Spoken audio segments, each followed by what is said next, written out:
গাজীপুর থেকে ইজতেমা মাঠের খবর জানাতে আমাদের সাথে যুক্ত হচ্ছেন মোহাম্মদ আলামিন। আলামিন, আপনি তো সারাদিন টঙ্গী ময়দান এলাকায় ছিলেন, তো সারাদিন কি পরিস্থিতি দেখেছেন সেখানে, আর সেই সাথে বর্তমান পরিস্থিতি সম্পর্কে আমাদের জানাবেন আলামিন। জি, ধন্যবাদ আপনাকে। শুরুতেই জানিয়ে রাখি যে গত কয়েকদিন যাবতই কিন্তু ইজতেমা মাঠে যে দুই পক্ষের এক ধরনের উত্তেজনা, সেটি নিয়ে খুব আলোচনা ছিল। যে কোনো মুহূর্তে সংঘাত হতে পারে এরকম একটা আশঙ্কা কিন্তু ছিল।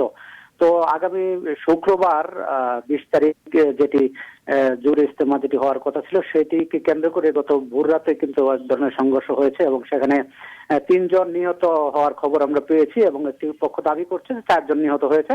তো এরপর থেকেই কিন্তু দু গ্রুপের ধাওয়া পাল্টা দেওয়া চলে। এক পর্যায়ে পুলিশ প্রশাসন সেখানে 144 ধারা জারি করার পরে তাদেরকে সকল পক্ষকে মাঠ ছেড়ে যাওয়ার জন্য নির্দেশনা দেয়। সেই নির্দেশনার পর থেকেই কিন্তু যারা ছিল তাবলিগের সাথীরা, তারা কিন্তু মাঠ ছেড়ে চলে যেতে শুরু করেছে এবং এই মুহূর্তে বলা যায় যে টঙ্গী ইজতেমা মাঠ পুরোপুরি প্রশাসনের হাতে রয়েছে। সেখানে বাহিরে সেনাবাহিনীর সদস্যরা টহল দিচ্ছেন, ভিতরে র্যাব সদস্যরা সেখানে তল্লাশি চালিয়েছেন, পুলিশ রয়েছে সেখানে।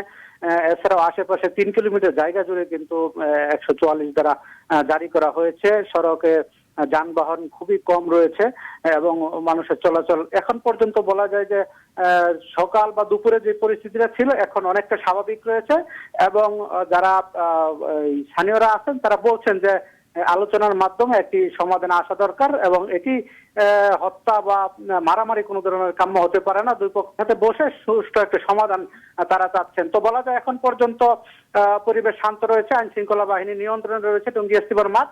তো এই ছিল আমার কাছে টঙ্গী ইজতেমা মাঠের সর্বশেষ তথ্য।